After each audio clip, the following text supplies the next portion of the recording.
تمازالت خملة سلون كملة سيقول نزل نحساب فلالاي كترئي كجرمي مالتي معناته حدنا توزيعات اللي جزءاتها حدنتنا كخبر الله خبر يقول لنا نزل نحساب حدنا تكلله نحنا بفلاي دقا نستيو اب كيندا ننبر كنولد اب تيندا كنموت اب تيندا مدقسينا اب ጭቃ ኢና ننبر ማለት ስለዚህ አብስቃይ ለና ያምንና ዘስቃይ ዝኻ ከነሩ ወይና حدነት እንተፈጢርና ከነሩ ወይና ኢለ ያምን حدነትና እንተጠናኺርና ሌላው መሬትና ከነራጋግጽና ብዙሓት ህዝብታት ኣብ ዝምድሪ ነይሮም እዮም ዝፍለጡ በታሪክ ነበረ ዝባሃሉ ካብ ጂኦግራፊ ጥራሕ ዘይኮነስ ካብ ሓንጎል ናይ ኢትዮጵያዊ ክፈሓቅ እዚ ጎበርዎ ምንቅስቃስ ስለዘሎ ሕጂ ንስዮም ዝደል ዘሎ ጸላእትና ቶም ቅርስታትና ዓቂምናዮም ኢና እምበር ሓሳባትና ግን ተዓቀበ ይመስልን እንድሕር ሓድነት ለይፈጠርናኮ ከም ብሄር ኮይና እንጥፍለና ከም ብሄር ማለት እዩ ሕዚ እንታይ ድዩ የዘብ ቅድሜና እንዮ ዘሎ ማለት እዩ ዘሎ ዝቅጽል ዘሎ ውዕልና ሓዲርና ሕና ኩሉ ተጸሚምና ንሓሙሽተ ዓመት ዝኣክል ኣብ ኬንዳ ኣለና ስለዚህ ሕዝውን ውድብ ይኹን ሰራዊት ትግራይ ይኹን ህዝብ ትግራይ ይኹን ኩሉ ትግራይ ዝደሊ ተጋሩ እንተወዳ ኮይና ናይ ተመዛባላይ ዞባ ምዕራብ ክሓስብ ይግብኦ ኩሉ ድማ ህዝብ ክድግፈና ኣለዎ ዘመናዊ መሳርሒ ይኮነን በዝሕ ወታደር ይኮነን በዝሕ ቅርሺ ይኮነን ኣጽዋር ይኮነን ናይ ዓወትና ምንጪ ሓድነትና እዩ እዚ ንኣምነሉ ኢና ሁላና ኣብ ከመይ ዓይነት ኩነታት ኢና ንኤና ተጋሩ እንተይልካ ኣብ ብሄራዊ ሓደጋ ዓውይ ዝኾነ ብሄራዊ ሓደጋ ከመን ከም ብሄር ስለዚህ ነቲ ሓድነትና እንደምንም እንተፈራኻኺሶሞ ከም ዝስዕሩና ይኣምኑ እዮም ከም ህዝቢ ንቅድሚት ክቕጽል እንድሕር ኮይኑ ሓድነት እስትንፋሱ እዩ ህልውኑ እዩ ናይ ህልውና ጉዳይ እዩ ሓድነትና ኣብ ዝለሕልሐ ቁፅሪ እናተዳኸምና ንኸድ ሓድነትና ኣብ ዝሰጠመ ቁፅሪ ተኣምር ንፈጥር ማለት እዩ ናይ ዝውፅኢት ኣብ ዝሓለፈ መኸተ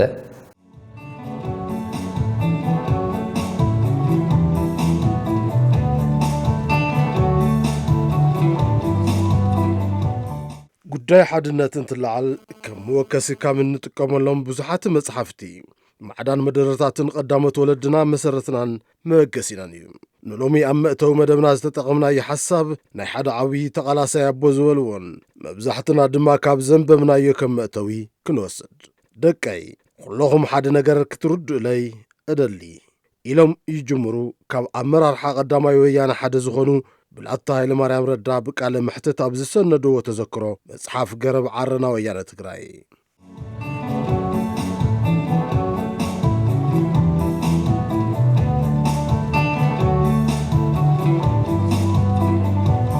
ብላታ ሃይለማርያም እትፈልጦ ታሪክ ህዝብናን ትግራይን ኢሎም ይቕጽሉ ኣብ መልእኽቶም ብሓደ ገጽ ታሪክ መከራ ግፍዒ ብርሰት ስቃይን መቕተልትን እንትህሉ ብኻሊእ ገጽ ድማ ታሪክ ሓበንን ሓቦን ታሪክ ጅግንነትን ወያንን ሰብ ጽኑዕ እምነትን ጻዕረኛን ሓቅን እምነትን እዩ ኢሎም ነቲ ረዚን መልእኽቶም ይቕጽሉሉ ሱር ዝሰደደ ሕመቕና ሓደ ዘይምዃንና እዩ ነይሩ ተጋሩ ሓድነትና እያ ውሕስነት መንነትና እተኽብር እንተዘየሎ ከምቲ ኣብ ታሪክና እናተደጋገመ ዝተረአ ኣብ ወያነ እውን መብዛሕትኦም ተወለድቲ ገዛእቲ ትግራይ ምስ ገዛእቲ ሸዋ ተሰሊፎም አንጻርና ክንደይ ግፍዕ ዝፈጸሙ ገዛእቲ ሸዋ እውን ንዓና መቓቒሎምን ንዘመናት ዝተጻወቱልና ጉዛኣት ሓሻኽርን ዝተገፍዓናን ኮይንና ክንተርፍ እዩ ድሕሪ ታሪክ ምምቕቓል ኣብ ደቅና ከይቕጽል መላገጽ ማንም ከይትኾኑ ሓድነትኩም ሕድሪ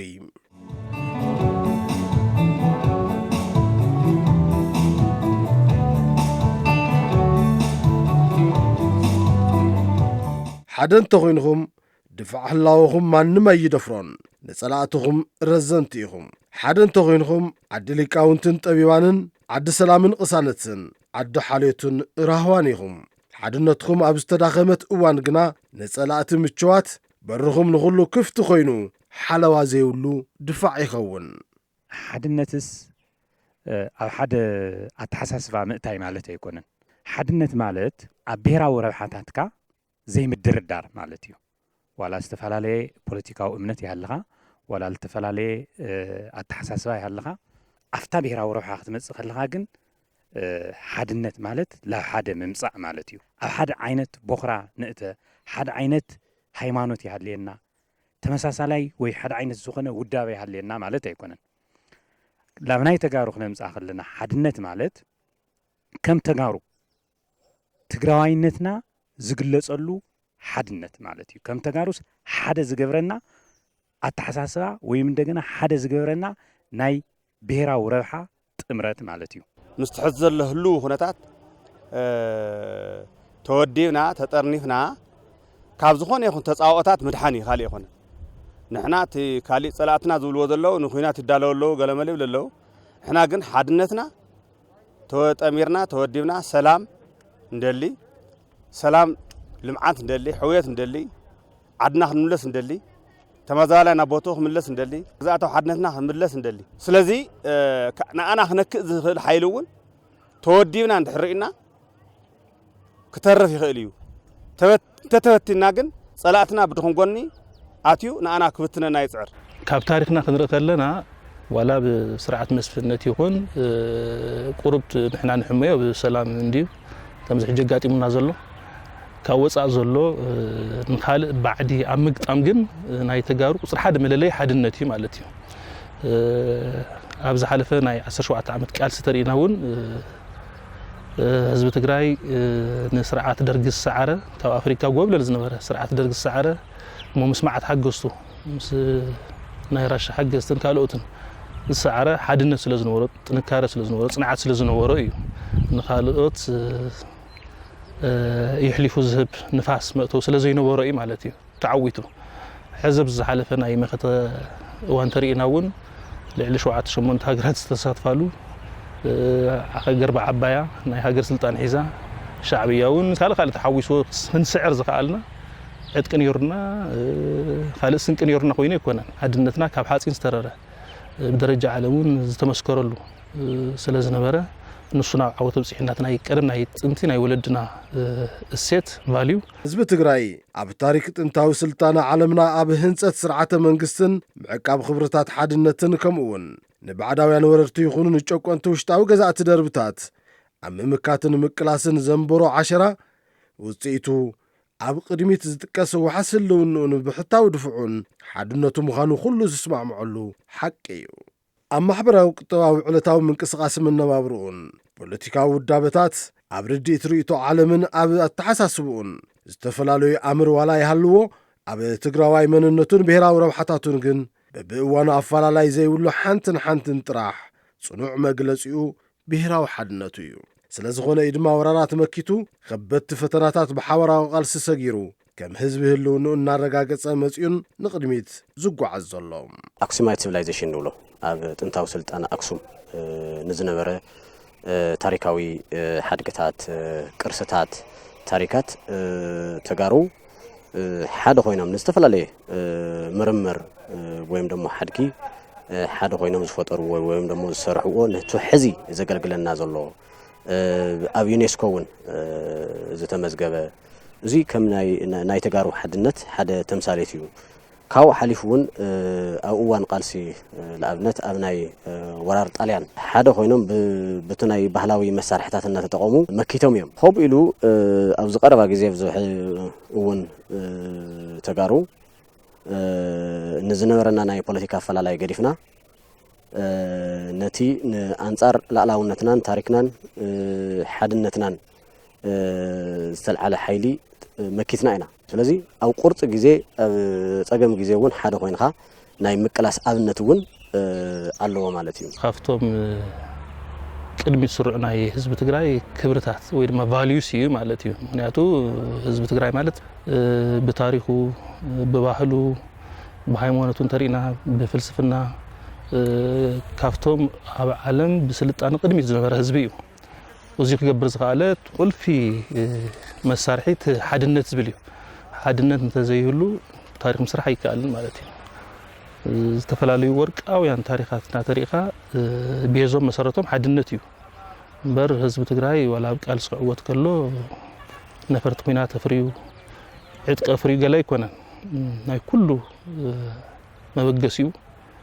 ክብሩ ሓድነቱ ስለ ዝኾነ ነዞም ታሪኻት እዚኦም እናሰርሐ መፅኡ ማለት እዩ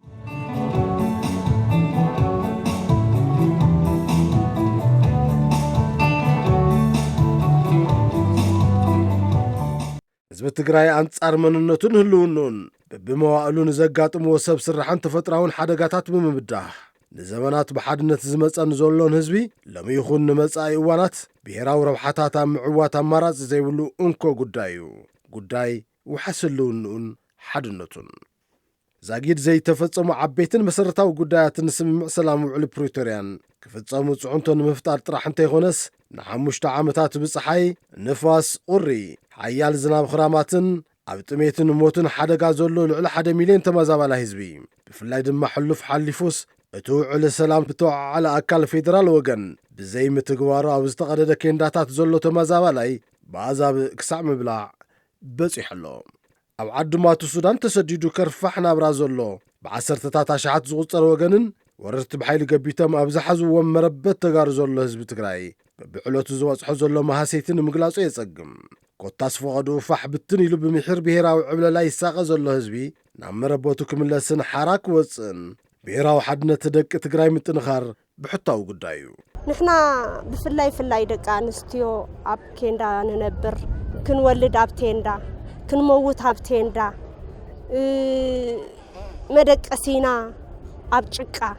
ኢና ነነብር ማለት ካው ሓሊፉ ኻኒ ድራር ዝብኢና ኮይነና ዘለና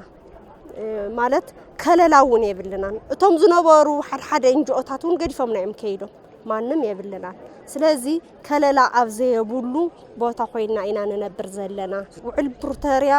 ፀንቂቅና ክንቃለስ ይዘለና ንሕና ሰላምን ኢና እንደል ኣብኡ ዘሎ ህዝብናውን ይሳቀይ ዘሎ ኣብ ዘሎ ህዝብናውን ይሳቀሎ بفلاي كات سدت زخد حزبنا تستسدد من البات نحنا مس حزبنا خويننا كو حزبنا نشيك عنقلنا يخيلي خريئنا يخيلي تستسدد عدي اب سدت زلو حبرتسبنا ግን after ዝኸፍ እስቃይን از ሁሉ حوق አጾሎን ማይ ውሕጅን ጎርፍን እንዳወሰዶ ይዘሎ አው ዘሎ ህዝብና ኻኒ ኣብ ትሕቲ ጸላእ ኮይኑ ዝሳቀ ህዝብ ለና ስለዚ نحنا حدنتنا استيمنا نعدنا ملسينا ندلي مس مرحتنا مس سراويتنا بقى زلو غزاتنا نابعلنا ملسلنا ناب غزانا خنملس زحت مزابلتي الو توم تمزابلت زيوم نا حدا كملوسلوم نا بوتاوم نا غزاتا وحدنت كحللو صطانا كخبرلو زول عينت ملسي نخت ركب فلما حدنت يدلي نحساب فلالا انتهى يوزي تمازالتهم لو سلون كم لس يقول نزل نحساب فلالا كترئي كجرمي مالتي معناته حدنته زيات ليه جزءاتها حدنتنا كخبر الله خبر يقول نوزل نحساب حدنت كله قالت بركز زول نايسات تاناي كتوا بوليتيكاون تجبارات ونفتح انت خوينهم حدنت قدني يخون سلازي بحد الناس تمسرته فلا ما تحدنت انت تخوير تخالي فتح زغل بستفلالي من قد مفتح ذكاء له هنا تاتي زلو تمفتح بايزو ايدنا يزلو كاو زغونا اكل تسوي تغورو نجر يكونن ناي حسابن ناي تجبارن حدنت مهلا انت هلي دحريو تي فتح بو اجواب نا تفتح خمس زغلي وزحتهم توم صقمات فتح زلو وينات فتح زموصو حدا سلازتخوني ويتمساسال قوام سلازتحازي انا حنت قلفن كلا زغل كن اتتفانقيل زله سب وا ناي طانط ناي عسن ناي كالين كي اخلو ناي طميت كي اخلو بزي يلعلو كفي ولو حيال ماي بوحج على قلقيلو يرنير ببزح ነገር ማለት ንምንታይ ዚ ኮን ይኽእል ቦታና ክንመለሰለና አይ ምልስን ዘለና አካል ተሊ ሓድነትና ተስጢምና ክምለሲ ካልእ ቶሪፉስ በአራዊት ንውላ ኣለና ካልእ ቶሪፉስ ኣብቴንዳ ዝሓርሳ ዘለዋ ደቂ ኣንስትዮ ተቆሪዱ ትቴንዳ ስለዚ ኣብ ስቃይ ኣለና ይኣምንና ዘስቃይ ዝኻ ከነርሁ ወይና ሓድነት እንተፈጢርና ክነርሁ ወይና ኢለ ይኣምን ሓድነትና እንተጠናኺርና ሌላው መሬትና ከነረጋግፅ ኢና ዝስቃይ ዝድርብልና ዘሎ ኣካላት ከዓ ንፈልጦም ኢና ካብ ተጋሩ መሳልል ዝኾኑ ካብ ምሃሩ ንዓና እንዳደፉ ዝፀንሑ ካብ ኦሮሞ ድማ ልዕልነት ዝደልዩ ኣካላት ስለዝነው ዛ ጉዳይ እዚኣ እዮም ናይ ስቃይ ዚ ፈጥሩና ዘሎ ስለዚ ኩላና ሓቢርና ተሓባቢርና ክንኣቱ ኢና ተስፋይን ወርጽ 5 ዓመት ሙሉ ኣብ ተቀደደን ቴንዳ ኣብ ውሕጅ ኣብ ጥሜት ኣብ ዕርቃን መዳወርያ ኣብ ዝኽደኑሉ ኸሻ ተኸዲኖም ኣሸንዳ ዘውዕላሉ ብጣዕሚ ነቢዕናን በኺናን ኢና ሕዚ ከዓ ትውዕል ፕሪቶሪያ በታ ዝተፈረመታ መሰረት 5 ዓመት ምሩ 2 ዓመት ገርና ኣለና ዝረኸብናሉ ውፅኢት የለን ታኳሕ ተሪፋ ካሊእ ግን ብናይ ባዕልትና ብውሽጣዊ ዝመፀ ፀገማ ስለ ዘለዎ ፀገማ እዚ ከዓ ኮፍ ኢልና ተራዳዲና ክንፈትሕ ማእኸልና ሓፋሽ ክንገብር ተመርየት ዘሎ ህዝብና ክንርኢ ዘለና ዝብል በተለይ ተፈናቀልትና ኣብ ስቃይ ኣብ ሽግር ኣብ መከራ ስለ ዘለው ናይ ዚኣቶም ተቀላጢፍካ ሓደ ዓይነት ኮይንካ ፍታሕ ክረኽቡን ሕዝቡን ደጋጊመ ይላው እቲ ስቃይ ብዕል ረአይሎ ባዛብ እውን ውላዕለው ህፃውን ተቆልዑ ብውዕል ፕሪቶሪያ ብዝተፈረመ ውዕል ፕሪቶሪያ بتتحنصص مسرت والبروتوريا كفصملنا ነው خز ግን حمزر لنا يبزح اديتات بزحات يبكيلاوان طبطلا فقدو شنطرو فقدو امني فقدو كندا انتريور يندحضر لوا احنا نولا ግን بتتحنصص مسرتاو بتي قيحتن صلمتن زفسسو جغان سواتنا تحنصص والبروتوريا بو كملسلنا لو መንግስትና ከመንግስት መጠን ነዚ ኩሉ አዋዲዱ ህዝቢ ወዓል ሕደር ዘይብሉ ምስ መንግስት ኢትዮጵያ ናተራዳደ ላቦቶም ንኹምለሱና ተፈናቀልትና ስዩቱ ልዚዩ ህዝብና ለመረቦት ይመለስ መሬትና ሓራዝ ይወፀ መሬትና ከዓ ሓራይፃ ዝብል ሕቶይን ሓሳብ እዩ ዘለዎ ላብ ቅንዕኛ ናይቲ ህዝብና ሒዝካ ክኽየድ ኣለዎ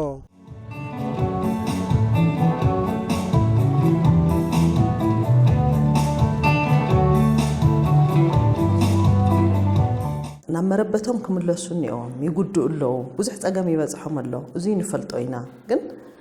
ሓደ ይኮናንና ገሊኹም ለሱ ለይደሊ ህሉ ገሊኹም ለስ ይደሊ እዚ ተሓድነት ስለልጠፈአ ተማዘበልትና ህዝብና ይሳቀለው ናቦቶም ክምለሱ ይኻሉን ኣብቲ ህዝብ ተሓድነት ኣለው እዩ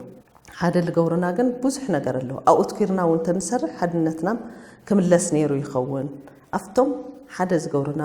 ተመዛበልትና መምላስ ናይ ዓድና ተወረራ ዓድና ኣመምላስ ኣብ ሰላምን ጸጥታን ለለና او اند حرت كيرنا نسرح خوينا هم منغستي كل حزبي حدا لا يخونلو مخنيات يلن هزغن افت السودينا نبل منالات بافنا نزارب نخونينا حدنتنا منامن نلينا اف تغبار غن لنا دينا نغور لنا دينا ناف تغبارنا اتل لنا دينا قطر حدا اجندانا هزي كم تغارو ناي حزب تግራይ ህሉና ምርግጋጽ ህሉና ና ምርግጋጽ ግዛታ حدነትና ምርግጋጽ ተመዛበልትና ና ቦታው መመላስ እዩ ተመዛበልትና ና ቦታው መልስና ምእንተዚ ዝተኻፈለ ዋጋ አለ ዝተበተነ ስድራ አለ ወላድ ዘይውሎም ደቅስዋት ኣለውና ደቆም ዝተሰውዎም ነዚ መኸተዚ ንናይ ትግራይ መንነት ሓልዋ ክበሃል ደቆም ዝተሰውዎም ስድራ ስዋት ኣለውና እዚኣቶም ከሓዊው ነዚኣቶም እግሪ ተኽሉ ምግባሪ ተፈናቀሉ እግሪ ተኽሉ ምግባሪ አጠቃላይ ናይ ትግራይ ዳግመ ህንጸት ምርግጋጽ እዚኦም ዓበይትን ገዛእትን አጀንዳታትና እዚኣቶም ድማ ናይ ሕድሕድ ትግራይ አጀንዳ ኣብዞም ዓበይትን ገዛእትን አጀንዳታትና ድማ ናይ ሕድሕድ ትግራይ አጀንዳ ኣብ ዝኾኑ ነዚኣቶም ቅድሚያ ሂብና ናይ ቅድሚያ ሂብና ሰሪሕና ብድሕሪኡ ከፈላሊና ዝኽእሉ ኦር ዘይፍትሓውነት ዘይሚዛናውነት ዝኾኑ ነገራት እንተሃልዮም ካ ኣብ ጠረጴዛ ዓዲ ምሰውሐስን ዓዲ እንተሃልያት ካ ኮፊልካ ትዘራርብ ትኽእል ዓዲ እንድሕር ዘይብልካ ምታኾንካ ትዘራርብ ኣፈላላይ ይሃሉ እንታይ ከይና ኣበይ ኮይንካ ትዘራርብ ትኽእል ስለዚ እዚኦም ምሰውሐስና ድሕሪኡ ዝህሉና ዘይተማዓራሪው ነገራት ሳተምና ኮፊልና ነማዓራሪ ምክንያቱ ኮፍ መበረት ይብና ኣለና ዓደግኒና ኣለና ሓቢርና ኣፍተን ናይ ሓባር አጀንዳታትና ዝኾና ኣብኣተን ክንሰርሕ ክንክእልኒና ኣብኣተን እንድሕር ገይርና በርግፀኝነት ንዕወት ኢና ስለዚ እንድሕር ሓድነትና ኣረጋጊፅና እንድሕር ሓደ ኮይንና ክንወረር እውን ይንኽእልን ዝተወረረ መሬትና እውን ክምለስ ይኽእል እዩ ናይ ምድርዳር ዓቕምና ሓፊዝ ዝተመዛበለ ህዝብና እውን ክምለስ ይኽእል እዩ መንግስቲ ኢትዮጵያ ዘይሪኦ ኣሎ ማለት ኣይኮን ሕዚ እንኳን ደ መንግስቲ ኢትዮጵያ ዓለም ይሪኦ ኣሎ እቲ ዝብ ዝበልዕና ህፃን ስለዚ መንግስቲ ኢትዮጵያ ተጸኒንና ኣሎ ኣብ ርእሲ መንግስቲ ኢትዮጵያ ምሳና ነውረ ተጋደልቲ ኸዲዖምና ምስኡ ኮይነ መጫፈረሉ ንሕና ንኸይንምለስ ስለዚ ሕዚ እውን ዓለም ክፈልጠልና ዘሎ ዝተመዛበላይ እዚ ኩሉ ኬንዳታት ኩሉ ዝነበረሉ ኬንዳ ተቐይዱ ሕዚ ኣብ ንፋስ ኣብ ፀሓይ ኣብ ቁሪ እዩ ዝድቅስ ዘሎ ስለዚ ንሓምሻይ ክረምተይ ንኸርምን እናበልና ኣብ ዝሓለፈ ሰልፊ ከም ዝገርና ይፍለጥ እዩ ግን ድማ ሰማዕ ይረኸብና ስለዚ ታይና ክንገብር ዘለና ሓዚ ግዛኣታዊ ሓድነትና ክምለስ ተዳ ኮይኑ ተመዛባላይ ናብ ቦቱ ክምለስ ተዳ ኮይኑ ብሄራዊ ሓድነት ኣጠናኺርና በብውዳበና ተጠናኺርና ተዘይኮይኑ ካልእ መፍትሒ ኣሎ ኢለ ኣምና ኣነ እንተኾይኑ ሕዚ እውን በታ ውዕል ፕሪቶሪያ መሰረት ንኽመልሰና ሕዚ እውን መንግስቲ ኢትዮጵያ ፈሪሙ እዩ ዝተፈላለዩ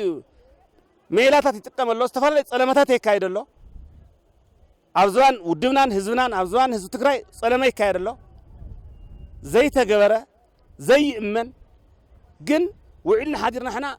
ኩሉ ተፀሚምና ን5 ዓመት ዝኣክል ኣብ ኬንዳ ኣለና ስለዚ ሕዚ እውን ውድብ ይኹን ሰራዊት ትግራይ ይኹን ህዝቢ ትግራይ ይኹን ኩሉ ትግራይ ዝደሊ ተጋሩ እንተወዳእ ኮይና ናይ ተመዛባላይ ዞባ ምዕራብ ክሓስብ ይግብኦ ኩሉ ድማ ህዝቢ ክድግፈና ኣለዎ ስለዚ ተጠናኺርና ተተቃሊስና ተወዲብና ተተቃሊስና ኢና ግዛኣታዊ ሓድነትና ይኹን ናብ ቦታና ክንምለስ ንኽእል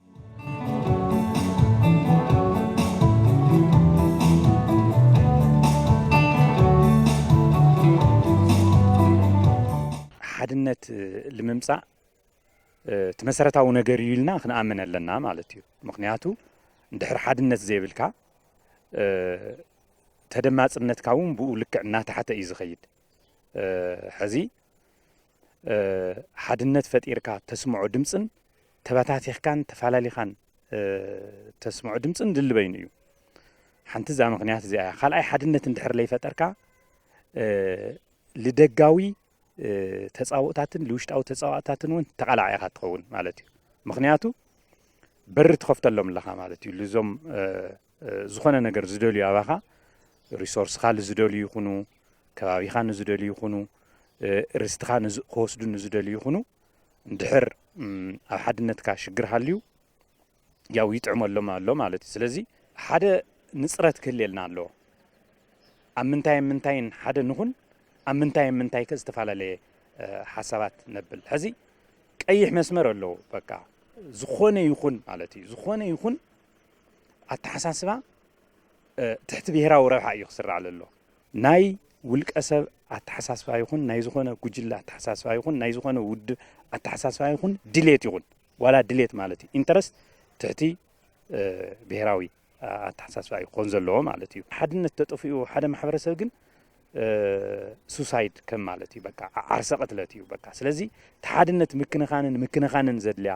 ንፅረት ለድልያ ትኩሉላ ተዛረብናዮ ዝመፃእና ኣካይዳታትን ኣሰራርሓታትን ጥንቃቐታትን ዘድልያ ተሓደጋ እውን ብጣዕሚ ዝለዓለ ስለ ዝኾነ እዩ እሞት ሓድነት እንድሕር ዘይተኸቢሩ እንታይ እዩ ዝመፅእ እንተይልና ንብተን ከም ተጋሩ ንህሉ ንኽእልን ክንጠፍእ ኢና ማለት እዩ ምጥፋእ ማለት ተበቲንካ ኣይትነብርን ማለት ኣይኮነን ወዲ ሓጎስ ኣብረህት ትወልዶ ሓጎስ ትወልዶ ብተፈላለየ ዓዲ ክነብር ይኽእል እዩ ግን ከም ሓደ ናይ ኢኮኖሚን ናይ ፖለቲካን ማሕበረሰብ ከም ሓደ ኢንቲቲ ማለት እዩ ትግራዋይ ዝበሃል ከም ናይ ፖለቲካ ማሕበረሰብ ክደራደር ዝኽእል ዓቕሙ ዘለዎ ተደልዩ ናይ ባዕሉ ሃገር ክምስርት ዝኽእል ተደልዩ ምስ ካልኦት ሓቢሩ ክነብር ዝኽእል ዓይነት ማሕበረሰብ እዩ ክህሉ ዘይኽእል ማለት እዩ ኦኬ ብቐሊሉ መሬትካ እውን ብቐሊሉ ክስታይ ይግበር ንኣብነት እታ ናይ 2013 ዝነበረት ሓደጋ ንርአያ ንሳ እንታይ ድያ ዋና ዕላማ እቲ ናይ ትግራዋይ ከም ሓደ ናይ ፖለቲካ ማሕበረሰብ ጠንካራ ዝኾነ ኮይኑ ከይቕፅል ክትጥፍኦ ኣይትኽእልን እያ ጠፍኦ ከም ዘይኽእል ህዝቢ ፍሉጥ ምክንያት ክነብር እዩ ሳሙር ተሰዲቱ ኣብ ኣውሮፓ ግዛዕ እንኳ ክነብር ይኽእል ግን ከም ሓደ ውድብ ዝኾነ ማሕበረሰብ ምእንታን ከይህሉ መሬቱ ትቆርሶ ተፈላለየ ክስታይ ተኸፋፍሎ ገለመለ ትገብሮ ብድሕሪኡ ጠፈጠፊ እዩ ዝተረፈ ከዓ ሰጢሉ ግዛእ እዩ ክጠፍኡ ማለት ከም ትግራዋይ እዩ እቲ ክስታይ ስለዚ ብዛዕባ ናይ ትግራይ ሓድነት ክውጋዕ ከሎ ውዕለታ ኣይኮነን ሓደ ነቲ ሓደ ዝውዕሎ ውዕለታ ከይኮነ ኣነ ከም ትግራዋይ ኮይነ ክቕፅል ስለ ዝደሊ ይደልያ እየ ማለት እዩ ብዙሓት ህዝብታት ኣብዚ ምድሪ ነይሮም እዮም ዝፍለጡ ብታሪክ ነበረ ዝበሃሉ ታዩ ናይ ዘይምህላዎም ምክንያት ኢልና ግን ሓደ እዩ እሱ ከዓ ኣብ ሓድነቶም ስለ ዘይሰርሑ እዮም ስለዚ እንድሕር ንሕና ሓድነት እንድሕር ዘይሃሊና ክሳብ ኣብዚ መፂና ኣለና ካብዚ እንድሓር ግን ትግራዋይን ተጋሩን ዝበሃል ወይ ትግራይ ትበሃል ዓዲ ኣይትህሉን ማለት እዩ ስለዚ ተሓደግኡ ምህላውን ዘይምህላውን ንቅድሚት ምኻድን ዘይምኻድን ኢብን ኣብ ዘለኻዮ ጠጠው ምባል ጥራሕ ኣይኮነን ምጥፋእን ምህላውን ዝብል ተሓደግኡ ገጅፍ እዩ ከምቲ ናይቶም ዝተፈላለዩ መንገድን ሰምዖ ከምቲ ናይ ገለገለ ንህዝቢ ትግራይ አንጻር ህዝቢ ትግራይ ዝተሰለፉ ዝኣቀድዎ ነበሩ ንምባል እዩ። ስለዚ ሓድነት ተዘይሃሊና ከም ተጋሩ ህልውናና የውቅዕ። ሓድነትን ህላውነትን ክልቲኦም ኣይፈላለዩን እዮም። እንተ ሃሊኻ ሓድነት ኣለካ፣ እንተ ዘይሃሊኻ ግን ሓድነት ዝበሃል የለን። ከም ብሄሩን ከም ብሄር ሓድነትና እንተ ዘይሃልዩ ከም ዘይህሉ እንዲኦም ዝገብሩና ዘለው ከም ዘይህሉ እዮም ኣይደሊና ኖንዶ ክንህሉስ ኣብዝሎም መበል 21 ክፍለ ዘመን ካብ ጂኦግራፊ ጥራሕ ዘይኮነስ ካብ ሓንጎል ናይ ኢትዮጵያዊ ክፈሓቅ እዚ ገበርዎ ምንቅስቃስ ስለ ዘሎ ሕጂ እውን እስዮም ዝደልዩ ዘሎ ፀላእትና። ስለዚ ንክንህሉ ግን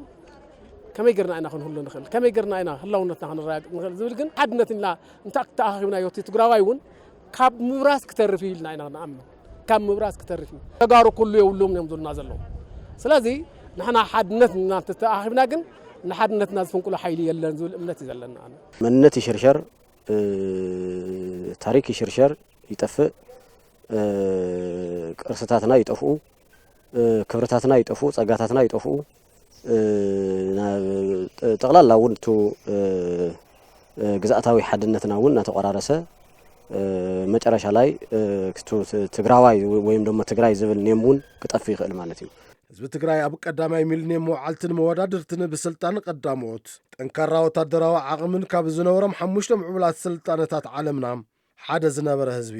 ብተወሳኺ እውን ብሔራዊ መንነቶምን ክብሮምን ናብ ዋጋዕ ዕዳጋ ኣቕሪቦም ዘይደራደሩ ህዝብታት ዓለም ሓደ ምዃኑ ትግራይ ድማ ማህፀን ጀጋኑ ከም ዝኾነትን ዓለም ደጋጊሙ ዘዘንትዎ ዘሎ ህያው ሓቂ እዩ።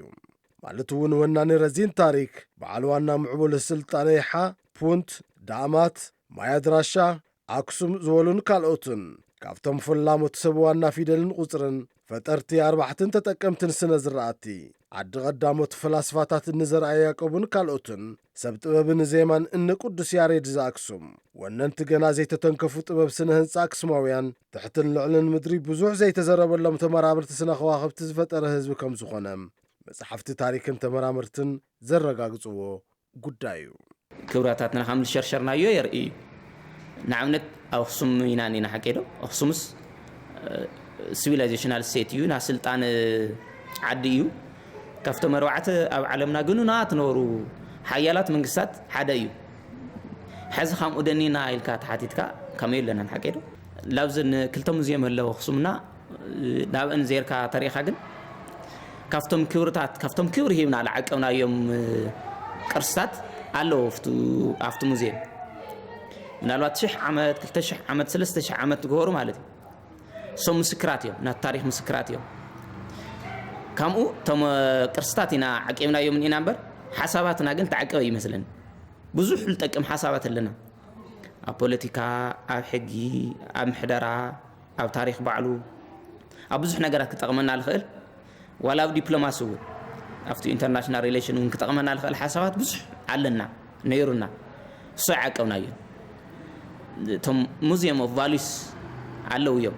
ኣብ ካሊእ ዓዲ ዓቂቦምዎምስ ብኡ ልክዕ እውን ከይዶም እዮም ዋላ እቲ ደረጃኦም እውን ማለት እዩ። ንኣብነት ብዙሓቶም እቶም ነበሩ ስልጣነታት ተልኩምስ መብዛሕትኦም ተልዒሎም እዮም። መብዛሕትኦም ትንሳኤ ሪኦምስ ኣብ ብርኽ ዝበለ ቦታ ኢኻ ትረኽቦ። ናትና እዙይ ለኣክል ክብሪ ነበረና ህዝቢ፣ እዙይ ለኣክል ታሪክ ነበረና ህዝብስ መቸም ኣብ ታሪክ ኣይንበር፣ ኣብ ታሪክ ኣይንነብርን። ካብቲ ታሪክ ታኢኻ ትቐስም እቶም ክብርታት ሶም እዮም። ግን ኣብታ ሙዚየም ዘለውስ እቶም ቅርስታት እዮም እምበር ሓሳባት ኣይቐመጥናን፣ ንሓሳባት ብዝሓነት እውን የለመድናን። ኣብ ዝኾነ ግዜ ዝተሰበረ ነገር እንዮ ማለት እዩ። ሓደ ዓዲ ሓደ ህዝቢ ከዓ ከም ህዝቢ ክቅፅል እንትሕር ኮይኑ ተሓድነቱ ወሳኒ እዩ። ንዓና ንተጋሩ ከዓ ፍሉይ ዝገብሮ ብቃላት ዘይግለጹ እታ መተኣሳሰሪት ገመድና ወይ ጅማት ወይ እስትንፋስ ናይ ህዝቢ ትግራይ ሓድነት እዩ። ብዙሓት ዓድታት ኣብ ዝተፈላለየ ነገራት ይእመኑ እዮም፣ ኣብ ቴክኖሎጂዮም፣ ኣብ ሃፍቶም፣ ኣብ ዝተፈላለየ ዘለዎም ፍልጠት ብምሁራቶም። ንሕና ግን ዘለና ዓብዪ ዝዓበየ ሃፍቲ ዝኩሉ ኣይሽገርን ዝበልናዮ ዝሰገርናሉ እውን ሓደ ሓድነት ናይ ህዝቢ ትግራይ እዩ። ስለዚ ወለድና ሓድነት ስለ ዝነበሮም እዮም ኣክሱም ሓወልቲ ሃኒፆም። መቸስ ሓደ ሰብ ክሽከሞ እዩ ተባሂለ ይሕሰብ ናይ ኣክሱም ሓወልቲ እቶም ውቅር ኣብያተ ክርስቲያናት ተርእናዮም ሓደ ሰብ ይሰርሕዎም ምባል ከቢድ እዩ ስለዚ ከም ህዝቢ ንቅድሚት ክቅፅል እንድሕር ኮይኑ ሓድነት እስትንፋሱ እዩ ህልውኑ እዩ ናይ ህልውና ጉዳይ እዩ ናይ ዘመን ኣክሱም ዘመነ ዳዕማ ተልዒልካ እንደገና ሓዝ ዘለና ኩነታት ካ ክትርኢ ተለኻ ተጋሩ ዓለም ሙሉእ ናብ ኩሉ ኣቅጣጫ ዓለም እናዘሩ ዝነግዱን ካብቶም ኣብ ዓለም ዝነበሩ 4 ዓበይቲ ስልጣነታት እውን ሓደ ስልጣነ ዝውንኑ ዝነበሩ ህዝብታት ኢና ታሪክ ክንርኢ ከለና ማለት እዩ ሶ ካፍቲ ኣብኡ ዝነበርናዮ ሽዑነታት ባዕልና መራኸብ ንሰርሕ ተዓዳደጊ ፍትሽዕዋ ናብ ዘይነበረሉ ናይ ባዕልና መተዓዳደጊ ዝነበረና ብዙሕ ቴክኖሎጂ ንውንን ዝነበርና ህዝቢ ኢና እዚ ድማ ብወታደራዊ እውን ብዙሕ ከባብታት ኣሸኒፎም ግዛኣቶም መስፍሑ ዝነበሩ ተፈራሕቲ እውን ዝነበሩ ህዝቢ ኢና ካብኡ ድማ ብዝተፈላለዩ ምክንያታት በብግዚኡ ብዝነበሩ ኩነታት ከዓ እናንቆልቆለ ስልጣንና ዕሪና እናውረድና ሕዚ ዘለና ኩነታት በፂሕና ኣለና ሶ ናይዚ ዋና ክፍተት ኢላ ኣነ ዝወስዶ እቲ ኣብ ሓድነትና ብዝፍጠር ምልሕልሕ ኣብ ሞንጎና ብዝፍጠር ምፍኽኻርን ብኡ ብንፈጥሮ ቀዳዳ በቲ ቀዳዳ ቢሎም ድማ ፀላእትና ብዝፈጥርዎ ተፅዕኖን ኢና ናተበታተና ነርና ርሑቕ ከይኸድና ካብ ቅድሚ 100 ዓመት ብዘመን ሃፀይ ዮሃንስ እኳ ተወሲድና ትነዊሕ ታሪክ ገዲፍና ማለት እዩ ላዕለ ጠርዚ ዝነበረ ታሪክ ንሱ ገዲፍና ናይ ቀረባ ግዜ ታሪክና እኳ ተሪእና ተጋሩ ኣብ ሞንጎና ብዝተፈጠረ ክፍተት ኣብ ሞንጎና ብዝተፈጠረ ናይ ሓድነት ምልሕልሕ ን100 ዓመታት ድከትና ርኢና ኢና 100 ዓመት ይወዲኡ ኢልና ክንትስእ ስለዚ ሓድነትና ብዝለሕልሐ ቁፅሪ እናተዳኸምና ንኸድ ሓድነትና ብዝሰጠመ ቁፅሪ ከዓ ተኣምር ንፈጥር ማለት እዩ ናይዚ ውፅኢት ኣብ ዝሓለፈ መኸተ 360 ዲግሪ ተኸቢብና እሞ ናይ ዓለም ቴክኖሎጂ ኣባና ተሞኪሩ ምንም ዝበሃል መሳርሒ ዘይነበረና እቲ ዝጠንከር ሓድነት ስለ ዝነበረና ካብ እምን ካብ ሓፂን ዝጠንከር ሓድነትና ስለ ዝነበረ ኩሉ ሓቢሩ ስለ ዝመከተ እቲ ውፅኢት ኣብ ሓፂር ግዜ ክንቅልብሶ ክኢልና ኢና ያው ከም ትፈልጡ ሕርጭ ኮይኖም ተበቲኖም ድሕሪ ሕዚ ዝተበተነ ሕርጭ ጨምፂኻ ትርጉም ዘለዎ ነገር ክትገብሮ ይትኽእልን ተባሂሉ ዓለም እውን ኣብ ዝተቐበለሉ ኩነታት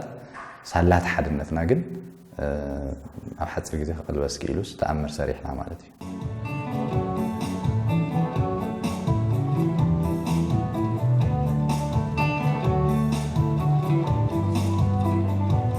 ይኹን እምበር ወረርቲ ሓይልታት ውሽጢ ዓድን ወፃን ኣንጻር ህልውንኡ መንነቱን ክብርታቱን ሃቂኖም ማለያ ዘይብሉ ሽርሕታት እናፈሓሱ መቋረፂ ዘይብሉ ተደጋጋሚ ኩናት ኣብ ልዕሊኡ ስለ ዘካይዱ ትግራይ ካብቲ ዝለዓለ ጠርዚ ምዕባለ ደረጃ ንወሪዳ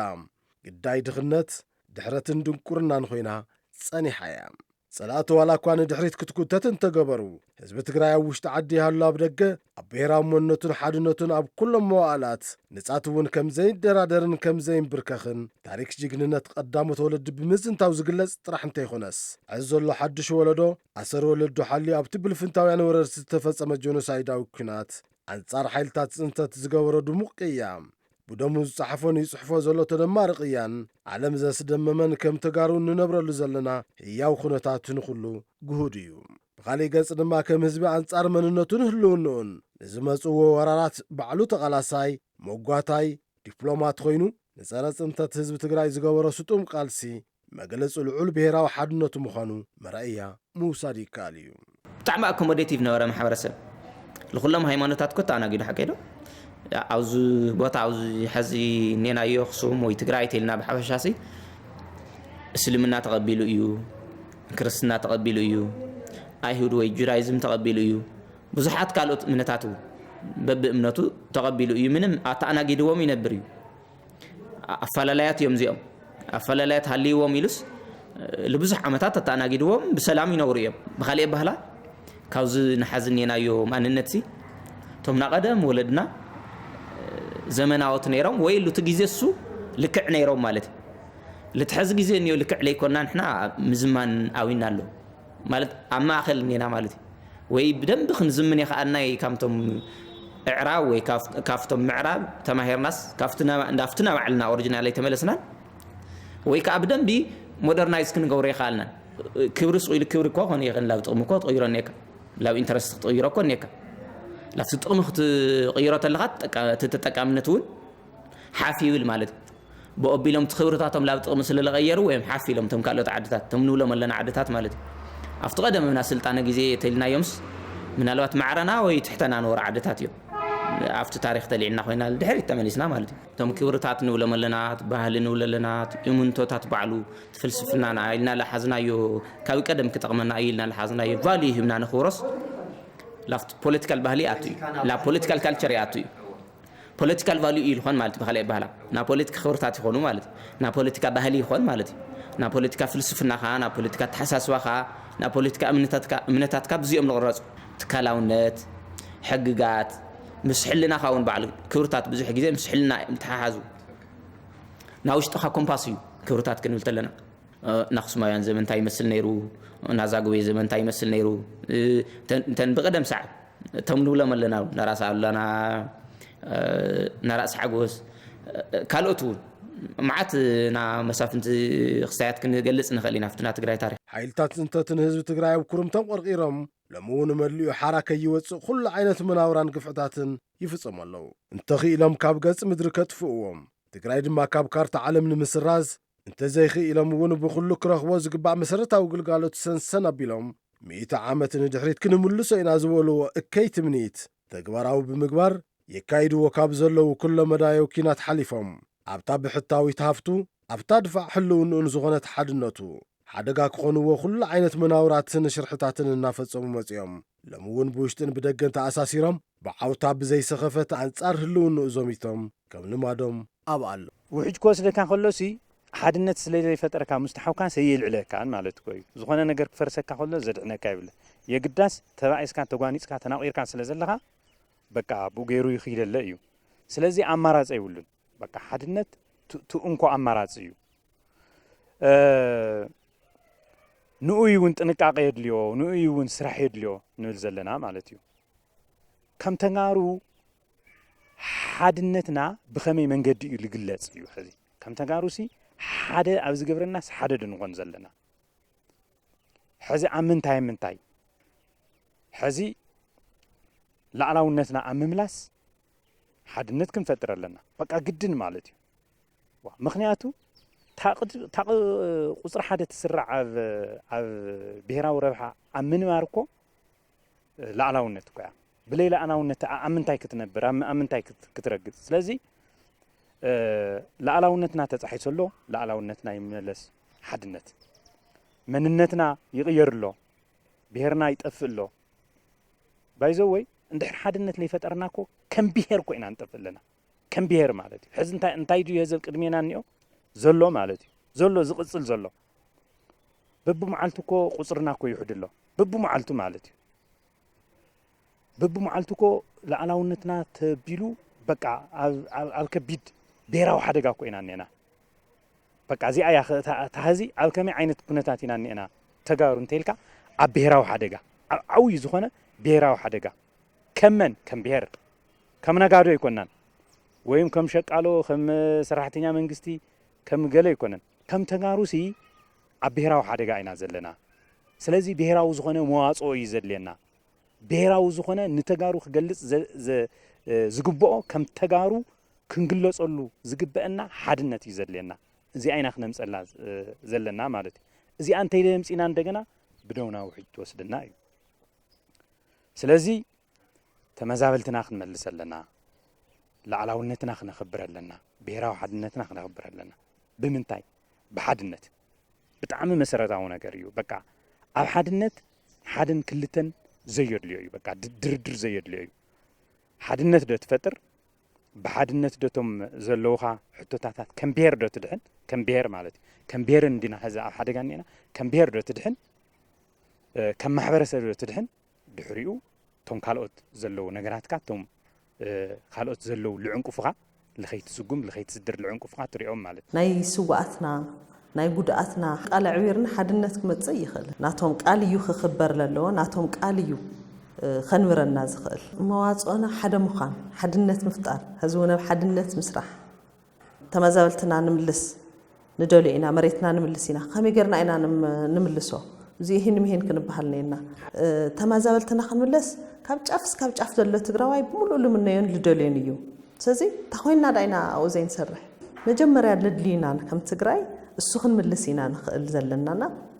تمازابلتنا كملسو ندلينا سلازي خمي نملسو حزبي نع سلمو تاي نقبر توحيلك هين مهين كتبلك لها نو بخمي نملسو حدك علينا نوقع حدك علينا خنملس نخل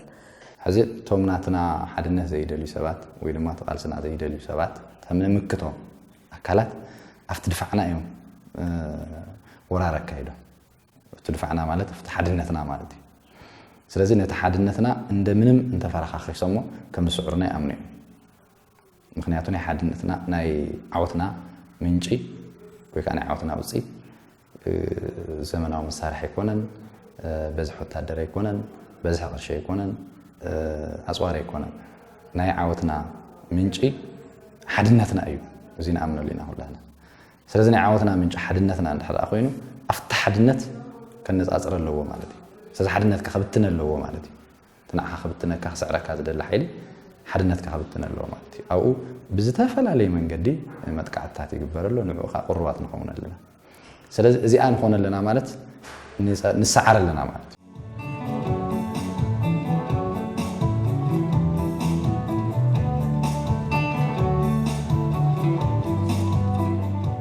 سلازي زين مكل خال ناي خلنا تجارو حلفنتيو قرستاتنا تاريخنا مننتنا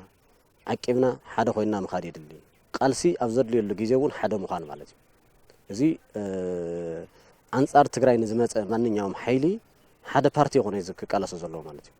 ሁሉ ዝተፈላልየ ፖለቲካል ፓርቲ ሃሊ ግን ከም ትግራዋይ ኮይንካ ማለት እዩ ተዘሎ ፖለቲካዊ መልኻኽታኻ ከም ዘሎ ኮይኑ ግን አንጻር ታሪክኻን መንነትኻን ክብርኻን ዝመፀካ ኃይሊ ግን ሓቢርኻ መምካት የድሊ ማለት እዩ ሶ እዚ ተደጋጋሚ ኣብ ትግራይ ተራእዩ ስለዚ ኣብዚ ሕዚ ግዜ ንሪኦ ኣለና ኣላውነት ትግራይ ኣብ ሓደጋ ኣትዩ ኣሎ እዚ ናይ መንግስቲ ወይም ደሞ ናይ ሓደ ፖለቲካል ፓርቲ አሳይመንት ወይም ገዛዕዮ ጥራሕ ይኾነ ማለት እዩ ናይ ኩለና ተጋሩ ማለት እዩ ኣብ ኢትዮጵያ ንንበር ካብ ኢትዮጵያ ወፃኢ ንዘሎ ትግራዋይ ክግደሰሉ ይግባእ ማለት እዩ እዚ ብሕታው ሃፍትና ሓድነትና እዩ ክንብል ከለና ተጋሩስ አኩና ጥራሕ ጀጋንኩም ኮን ይብልና ተጋሩስ ንጥይት ጥራሕ ተፈጠርና ይኮንና ወይ ከዓ ንመስዋዕት ጥራሕ ተፈጠርና ይኮንና ከምታ በመስዋዕት ብስረና በቅልጽም ደቅና ንመጽዩ ዝኒኦ ህዝቡን ሓድነትና ስጢምና ተማኻኺርና ተዛቲና ዘለው ጸገማትና ቀሲልና እናርአና ፈትሽና ሓድነትና አስጢምና ዓድና ወሐስብ ዘለታ ክንቅጽል ኣለና ዝብል ሓሳብ ይዘል ህዝቢ ትግራይ ካብ ቀደም ካብ ጥንቲ ብረት ኣፈሙ ዘልዒሉ ዝወረሮ ህዝብን ወጊኡ ዝገበቶ ናይ ማቱ መሬት ከም ዘየለ ታሪክ ምስክር እዩ በተኻሊ ገጽ ድማ ህዝቢ ትግራይ ኣብ ታሪኩ ወረርቲ ሓይልታት መሬቱን ታሪኩን ሓድግታቱን መንነቱን ክምንጥሉ ብዝገብርዎ ወራር ምኽንያት ዝተመንዝዖ መሬቱ ክምልስ ስሩዕ መነባብርኡ ክመርሕ ውሕስ ዘላቐ ሰላም ክመጽእ ናይ ትማሊ ናይ ሎሚ ይኹን ናይ ጽባሕ ባህግን መትከላዊ እምነትን ህዝቢ ትግራይ እዩ ኣብ ዝኾነ መዋዕል ወይ ኣብ ዝኾነ ዘበን ላብ ካልኦት ሃገራት ከድና ኩናት ዝኸፈትናሉ ወይ ጎበጣ ዘካየድናሉ ታሪክ ከይብልናን ንሕና ዝበዝሕ እዋን ዓርስና ክንከላኸል ባዕዳውያን ይኹኑ ናይ ውሽጢ ጸላእቲ ናይ ምክልኻል ስራሕቲና እናስራሕና መጺና ድሕሪቱ ጸላእ ምምካት ዘሎ ታሪኽና ሓደ ክፍተሽ ዝግብኦ ነገራት ኣሎ ማለት እንታይ ማለት እዩ ክጽግመና ከሎ ወይ ወራር ክመጸና ከሎ ወይ ጸላእቲ ክመጹና ከለው ብሓባር ኮይንካ ሓድነት ፈጢርካ ናይ ምምካት ኣብ ሰላማዊ እዋን ድማ ሽግራት ናይ ምፍጣር እርሰ በርስኻ ዘይምስናይ ተሓድነት ብቱ ናይ መኸታ ዓይነት ኣካይዳ ዘይምኻድ ኣብ ታሪኽና ኣለና ማለት እዩ ምናልባት እውን ዘይጽቡቕ ታሪኽ ከመጠቃላሊ ታሪኽና ግን ብፍላይ ጸላእቲ ኣብ ምምካት ብሔራዊ ሓድነት ናይ ህዝቢ ትግራይ ኣብ ምሕላይ ላዕላውነትካ ብኽብሪ ናይ ምሕላይ መንነትካ እውን ኣሕሊፍካ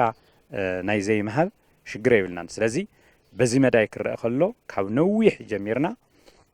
ህዝቢ ትግራይ ግዝኣታዊ ሓድነቱ ኣብ ምሕላይ መንነቱ ኣሕሊፉ ንዘይምሃብ ለናይ ደገ ጸላእት ይኹኑ ኣብ ውሽጢ ንዝፍጠሩ ክንውሕጠኩም ኢና ንዝብሉ ብሓድነት ኮይኑ ናይ ምምካት ሽግር የብሉን። ነዚ እውን እዩ እቶም ዝተፈላለዩ ሓሳባትን ፖለቲካዊ ውዳበታትን ንትግራይ ከም ጸጋን ዓቕምን ወሲዱ ንድሌታት ሰላምን ውሕስ ህልውንኡን ከግህድ እንተደኣ ኮይኑ እታ ሰረት ቃልሱን ጽንዓቱን እታ ምስጢር ኩሎም ዓወታቱን ንድፋዕ ህልውንኡን ዝኾነት ብሕታዊት ሃፍቱ ብሔራዊ ሓድነቱ ቅድሚ ኩሉ ሰሪዑ ረቢቡ ዝጓዓዝ ዘሎ